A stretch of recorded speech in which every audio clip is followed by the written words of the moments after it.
Hi guys. Hey dear. My God, welcome back to another video on the channel. What are we going to talk about today? Well, first of all, say hello to Mr. Angry. Yeah, the world's biggest sheep. Oh dear God. Yes, isn't he great? Hey, big muskox up on Doverfell, big bull. Yeah, don't you wish you got hair like that? Yeah, right. Okay, so we are going to today follow on from the last video I did on white balance, because when I can go over to the interwebs, yes, we got a couple of really good comments on the previous video on white balance, and one of them here from Kuru GDI. Hello matey, how are you? Asked this question, and it's relative to raw therapy, this question is, and he says, a note on white balance and exposure compensation. I was reading Rawpedia. Well, oh dear God, there's your first mistake. This week on the exposure tab, exposure compensation tool. And I read something about that white balance and exposure compensation is somehow intertwined. Right. Okay, blah, blah, blah. And then I just tried to explain to him about the differences in luminosity, if you like, or brightness, or whatever you want to call it, between red, green, and blue. And I asked him, would a video on this help and be appreciated on the channel, do you think?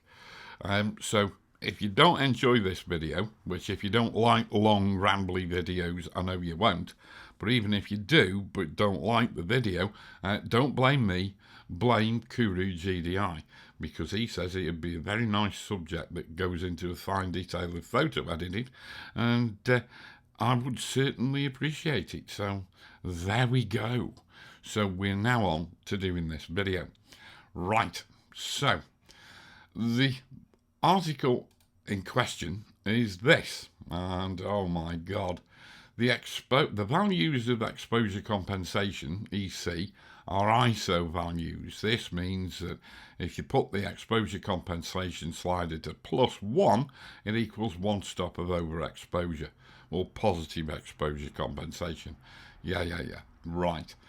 So you watch your histogram, so we'll do that. If you try decreasing the exposure of a photo which contains clipping, you will notice that the clipped areas turn flat grey. Exactly. You can't recover 255 to use a number in 8-bit terms.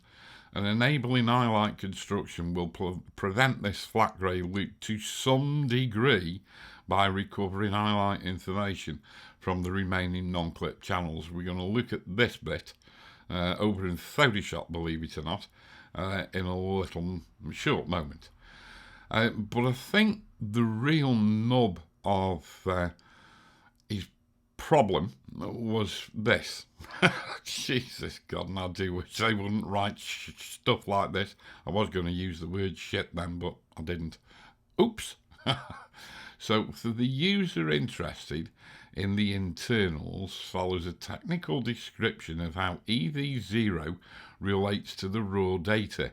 While EV0 equals 1.0 in gain, yeah, have you fallen asleep yet? Oi, wake up. You in the corner, wake up. There is no change. There is a white balance dependent base gain applied before exposure. I've got to admit, I'm nearly falling asleep here.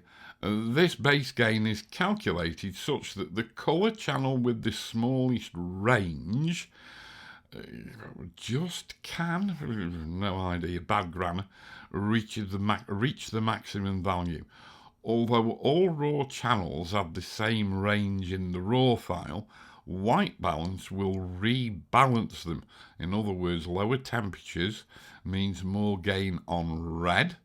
Okay, that's Kelvin scale, all right, not colour temperature slider scale. Higher, more gain on the blue. So they do not clip at the same level.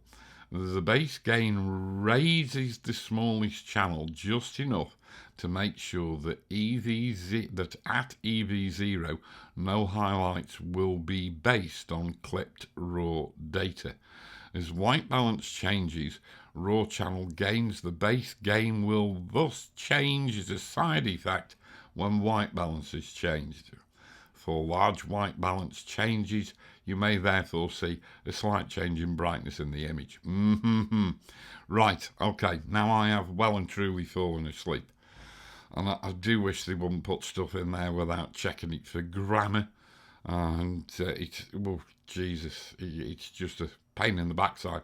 Notice Adobe never put stuff like this in their handbooks for Lightroom. No. So what the hell are they talking about? Well, first of all, I want to address this little bit up here about recoverable highlights and clipping. Okay, so I'm going to come to Photoshop. Yes, I am.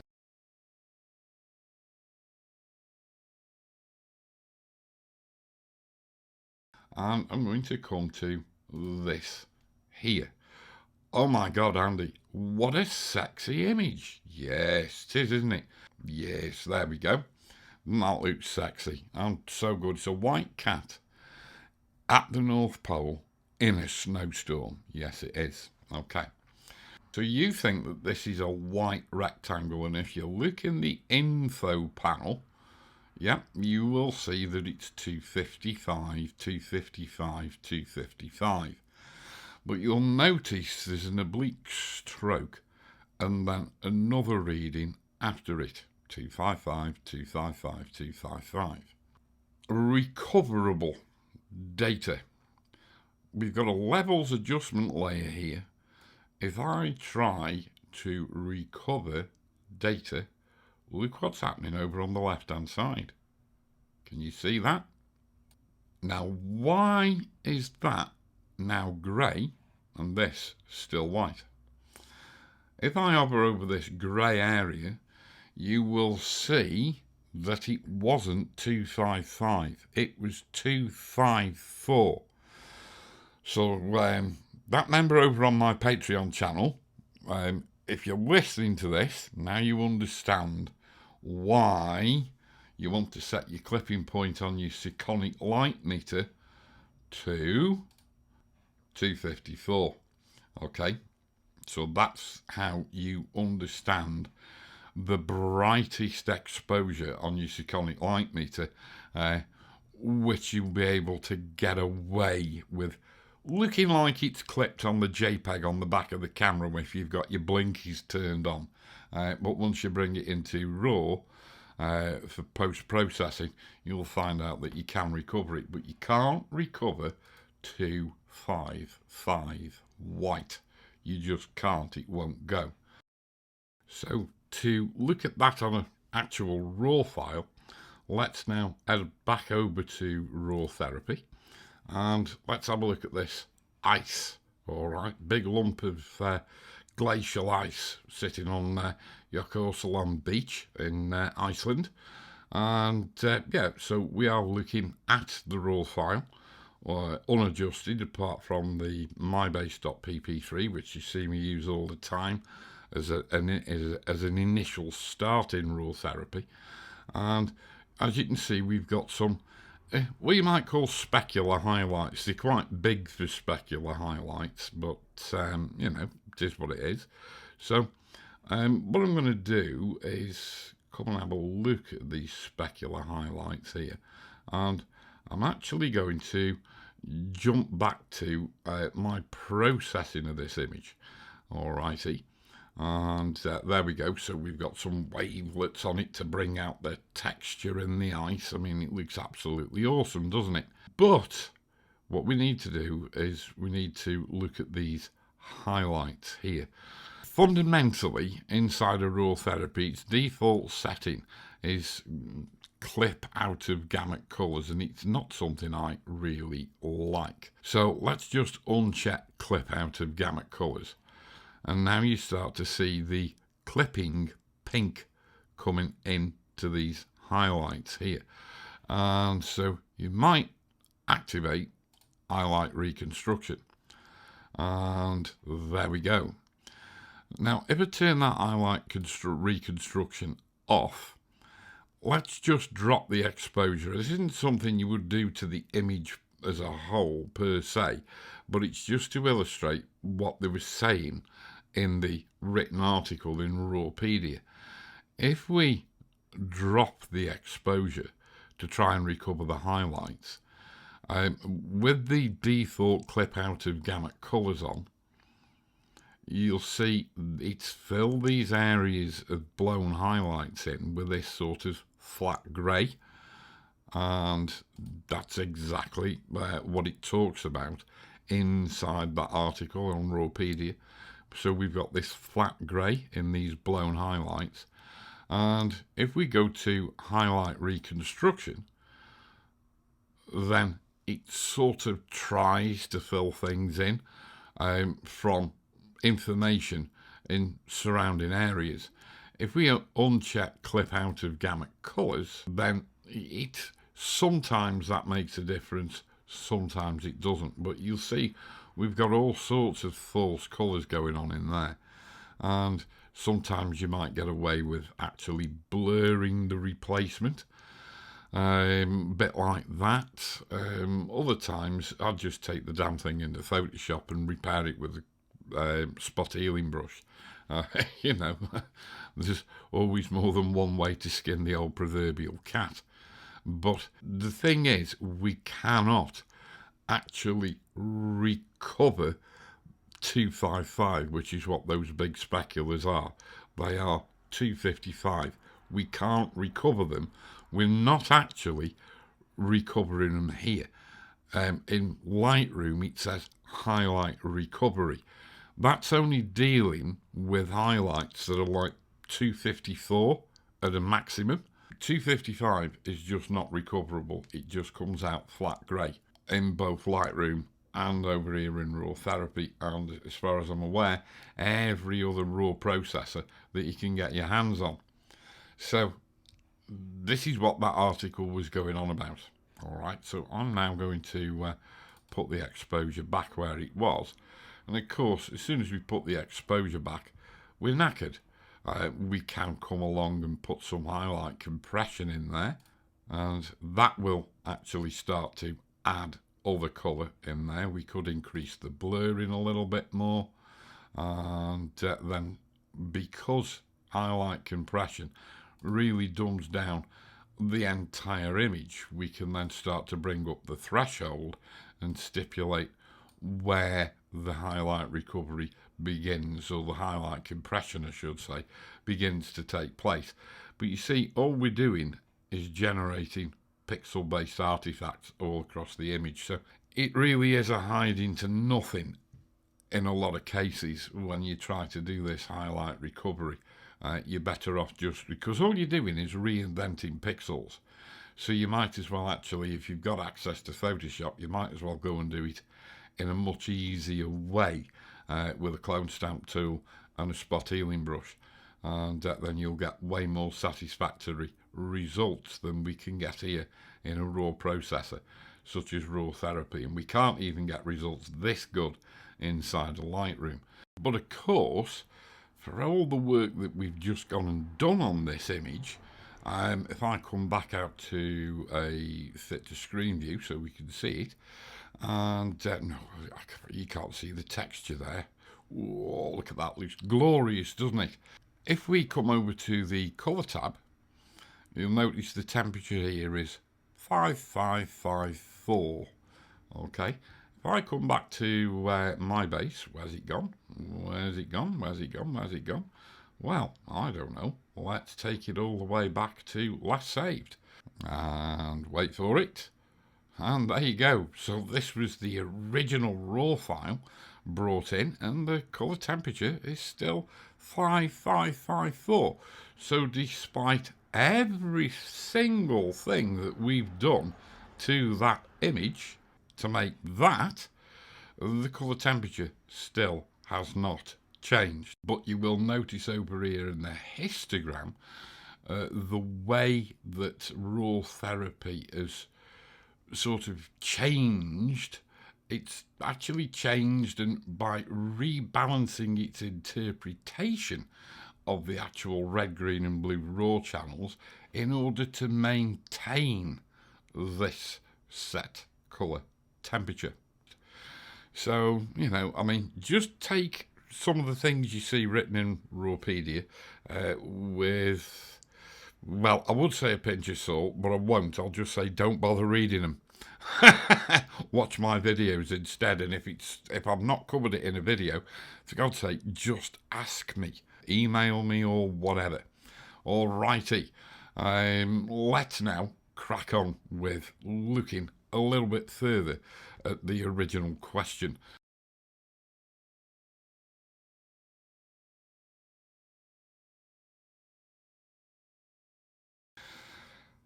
Raw channels. Okay, now the histogram in Lightroom, you will never see the raw histogram, despite what anybody tells you on any other YouTube channel or an article on the old interweb. You are never looking at the raw histogram because raw histograms just don't look like this at all. But just looking at that image, I'll tell you what we'll do. I will go settings and I'll go reset. Okay. And we've got all Adobe's background rubbish adjustments on there, but that's immaterial. What do you think, or which channel do you think has got the most exposure? All right, red, green, or blue? Well, what are the predominant colours in there? You'll think, well, there's lots of browns in there, and there's oranges in there, and there's whites in there, and they all contain red. There's quite a bit of green in there as well, but greens in nature contain a lot of yellow. All right, so you would think that the red channel might well be at the highest exposure. It's had the greatest level of signal during the exposure. But if I go to Show in Finder, now I right click on there and go open with Raw Digger, because Raw Digger will give you the best view of the raw histogram. Okay, so this is the RGB Raw Digger's RGB render of this raw file. But if I go to Window and I go to Histogram, oh, look at that. Now then, here's a funny old thing. Even though you'd think the most predominant colour in there would be the red channel, you can see quite clearly that the green channel has actually got the greatest level of signal, the greatest level of gain. All right, because we are at like 1.5 stops of gain above EV0, which is mid-tone. For the green channel, we're only about half a stop above EV0 or above mid-tone on the red channel, and on the blue channel, we're actually a little bit higher up on the blue than we are on the red. The fact that the green channel is most predominant, this will happen for most of your images. Now, these are the actual raw file channels. We do not move or change these raw file channel values, or this curve, if you like, for the channels. We don't change those when we're raw processing. Not in any way, shape or form. Raw files are sacrosanct. They are untouchable. You cannot alter them in any way, shape or form. All you can do is alter the interpretation of the data contained within that raw file by various processing adjustments. Okay, it's a little bit like when we used to print off a negative. You never changed the negative at all, but the length of time you expose the print for, where you were dodging and burning, and the actual grade or hardness of paper that you were actually using to make the print on. That's where you did all your manipulation. All right, so it bore no resemblance to the negative at all most of the time, and the negative was untouched. All right, the only time you ever touched the negative was when you either put it into the neg carrier in the enlarger or removed it from the negative carrier. Okay, so it's a physical entity, you cannot change it. So if I sort of scoot back to Raw Therapee and I open up this said raw file, there we go. All right, so let's just take a look at the white balance. So the white balance is set to camera. It's 5827.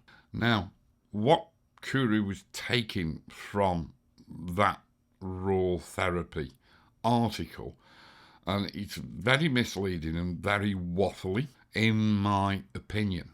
If I now come over and use the exposure compensation slider to put some exposure back in there to make the image look brighter, because all raw files need to be brightened up as a rule. So we could sort of say, yes, well, it's not looking too bad. But what's going on with the histogram, Andy? Well, that's because we're looking at the raw histogram. If we actually want to look at the image histogram, there we go. Now I've turned the exposure up a little bit too much and we're getting peaking in the green channel. So what I'm going to do is just come back over, because we've put exposure compensation in. Has the white balance changed? No, it hasn't.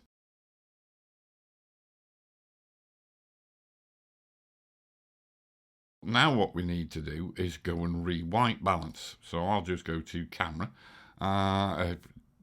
change from camera. Let's try automatic, and let's just go for RGB grey. And that's not very good at all. Let's now go for temperature correlation. Okay, that's a little bit better, but I also need to do lots of other little bits and bobs to this image in the processing to get rid of this spike in the green channel, because the green channel in the raw file isn't clipping. So how could we get rid of that? Well, there's numerous ways.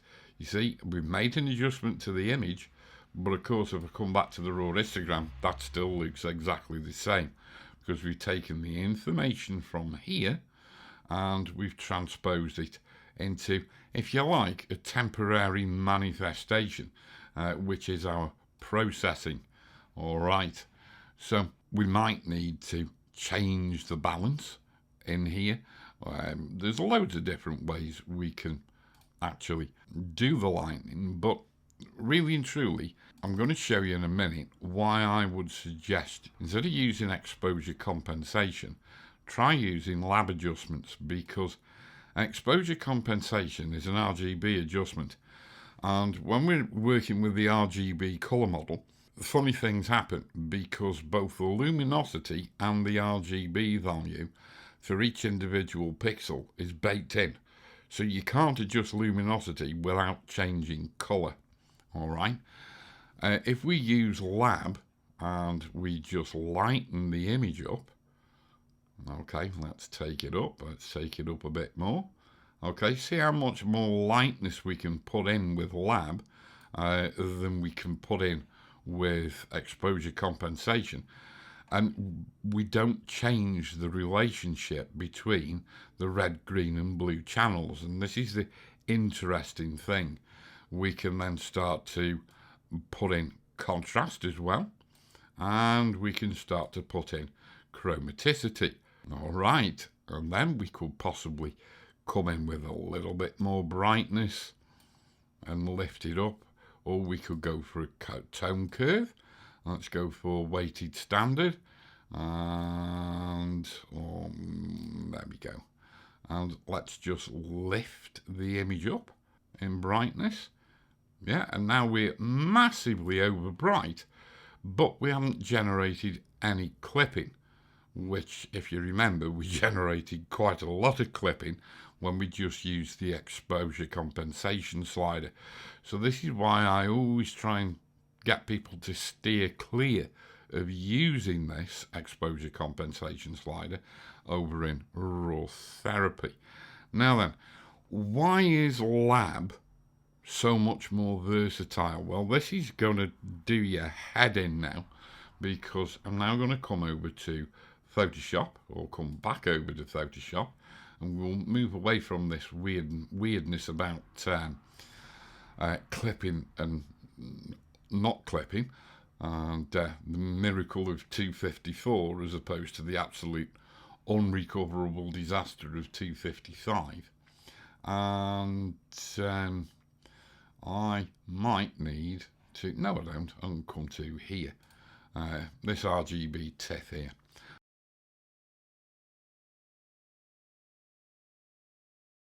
Alright, so if we look in our RGB info panel up here, we've got 255 blue, 0 red and green, 255 green, 0 red and blue, and 255 red, 0 green and blue. And this is where a lot of people fall down on understanding the way light and colour works, and the difference between the RGB colour model and, if you like, Lab. Alright, now here's the thing. You think that because this channel is 255, this channel is 255, and this channel is 255, that all 255s are born equal. You'd think so, wouldn't you? But they're not. Because watch this.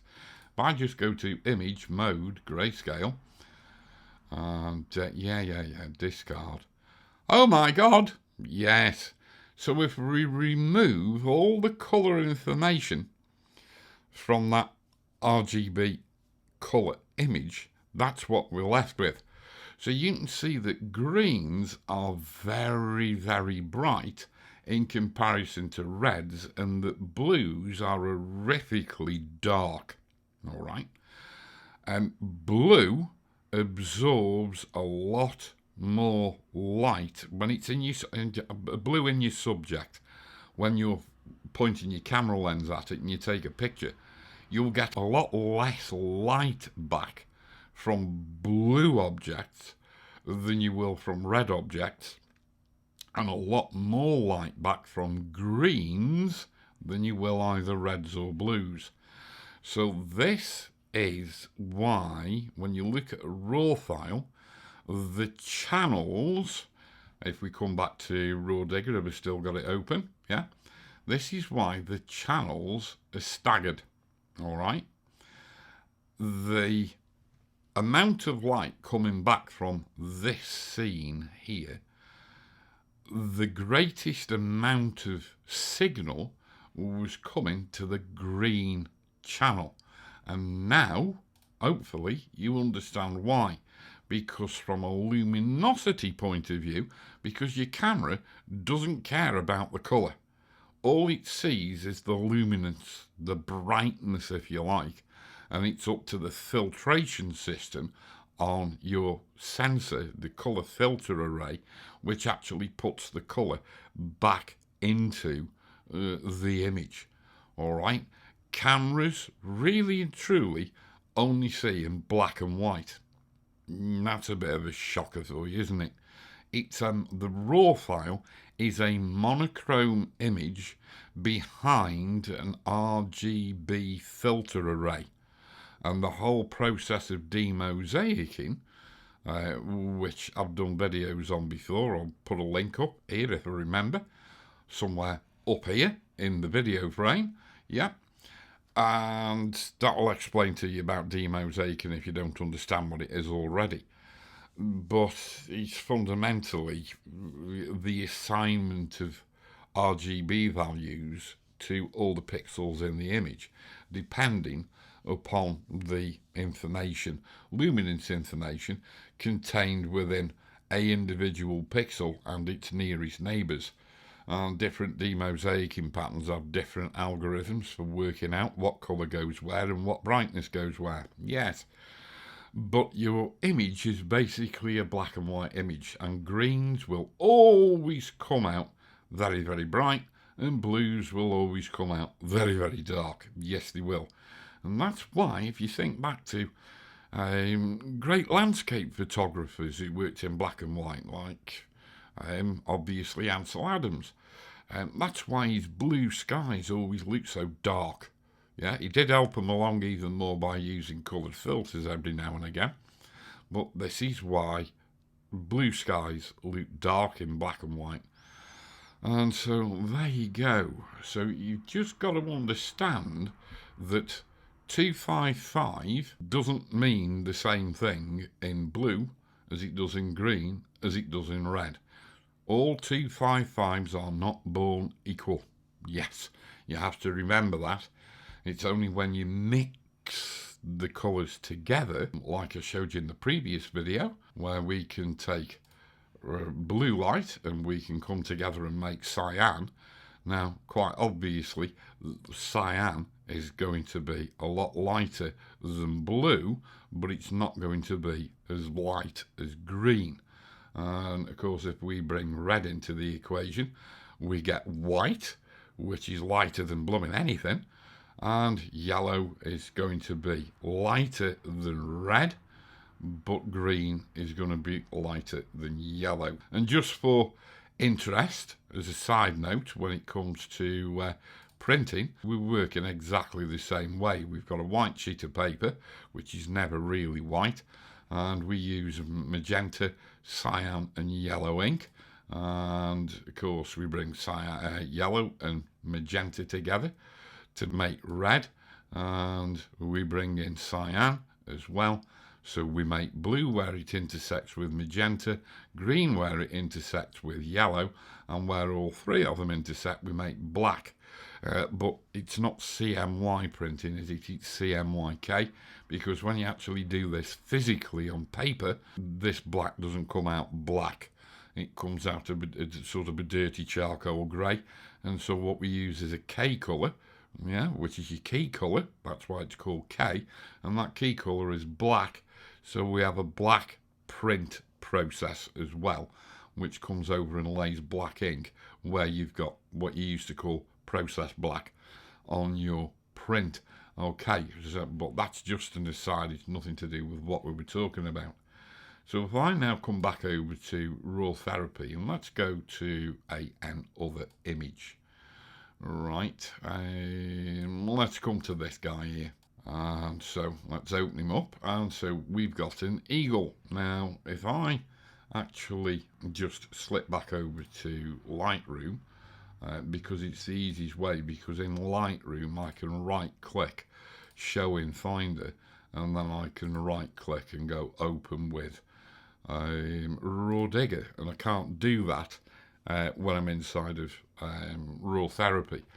Now again, we've got a totally different image than what we were looking at before, and yet you can see the greens and the blues are pretty much in alignment.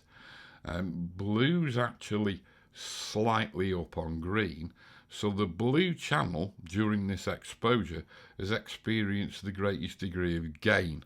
In other words, it's recorded the greatest amount of signal, and the red channel has recorded the least amount of signal. So if we were to superimpose this histogram, or these three channels, onto a raw histogram, a single view of them, then blue would be over to the right, closely followed by green, and red would be quite considerably further over to the left, because you look at the peaks. Blue and green are quite closely matched in their peaks at just below EV0, because the image is a little bit underexposed. But the red channel is 1.5 EV, or 1.5 stops below midtone. So the red channel is lagging, right? So if I now come back to Raw Therapee, if I go and look at the raw histogram by clicking this little icon here, you can see that what I've just said is perfectly true. But of course, if I want to make a change to this image, let's go and check the recorded white balance, or the appropriate white balance recorded by the camera and used by Raw Therapee. If I go to the image histogram, you're going to see a big change in the relationship between these three peaks. There you go. Now you can see that red isn't miles behind green, and blue is a little bit ahead of green. All right. That's because of what it said in that article that we read beforehand, where it says that when we demosaic things, the actual demosaicing process changes the levels between the three colour channels, red, green and blue, in order to facilitate a white balance. Okay. So if we now come back to Raw Therapee again, let's just come in, and I'll use the exposure compensation slider because that's what was being talked about in the actual article, and that was what the original question was about with the exposure compensation slider. Now you can see that when we've done that simple operation with using the exposure compensation slider, that's the image before. It looks dark and it looks very, very gloomy and cold. Now it looks fairly acceptable, but does it not actually look a little bit warmer? But has the colour temperature changed? No, it hasn't. Not at all. Now, if you look at the relationship between the red, the green and the blue, and then we go for a neutral white balance, let's go automatic and let's go for RGB grey. Now that has normalised the image from a colour temperature or white balance point of view. Yes, everything's looking very neutral. I mean, you can see how tightly aligned the three colour channels are, but of course we haven't made any changes to the raw file itself, which is what I said before.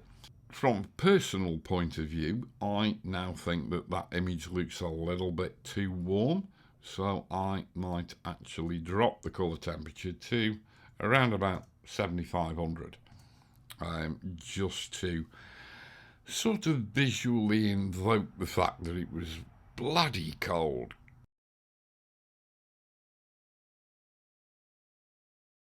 I just wanted to finish this video, because it has been a bit of a ramble again, by giving you a quick trip through a few images over in Raw Digger, so you can get your head around the raw channel signal ratios that happen during exposures of different kinds, using different lenses, different subjects, and fundamentally different colours. Okay, so here we've got this eagle, and we've spent enough time studying that. But if I come back to this image of a damselfly, you think to yourself, well, you'd think that was predominantly green, wouldn't you? I mean, it's got to be worth a shout. But the blue channel is actually higher, has got a higher signal strength. I mean, it's nearly peaking here at 3 stops above EV0, which is midtone. You can see green, which you would have expected to be the most predominant, isn't. It's actually, if you look at red as well, that's peaking on 3 stops above EV0 midtone, and the green channel is actually lagging slightly behind. But at the end of the day, which channel is the lightest and which channel is the darkest? Well, in Raw Digger, we're looking currently at the RGB render.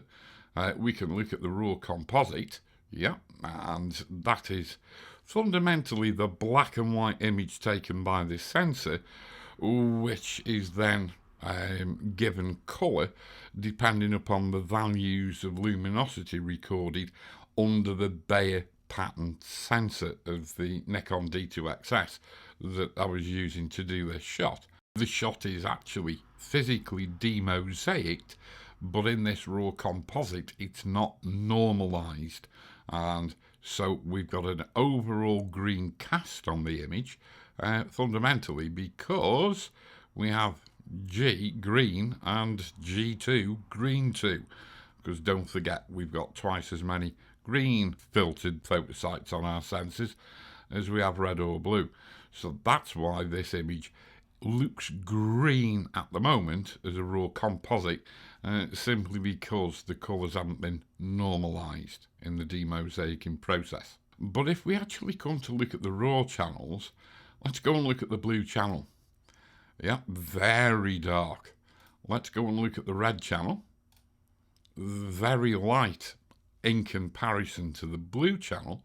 So the blue channel, as I did allude to in a little text box a bit earlier, a bit further back in the video, the blue channel, because it's so dark, if you lift the exposure in the blue channel, which you will do if you use an exposure compensation slider, because it's an RGB operation, and so it will lift all three colours.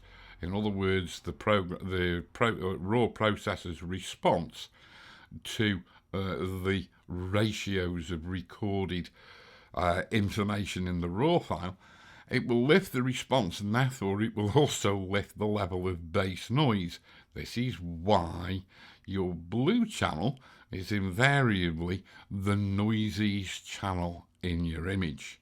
Alrighty, but as I said before, we'll look at red and then we'll look at green.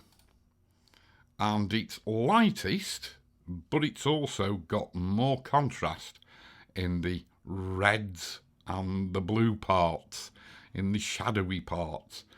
So even though it's lagging behind both blue and red, it's still overall the lightest channel.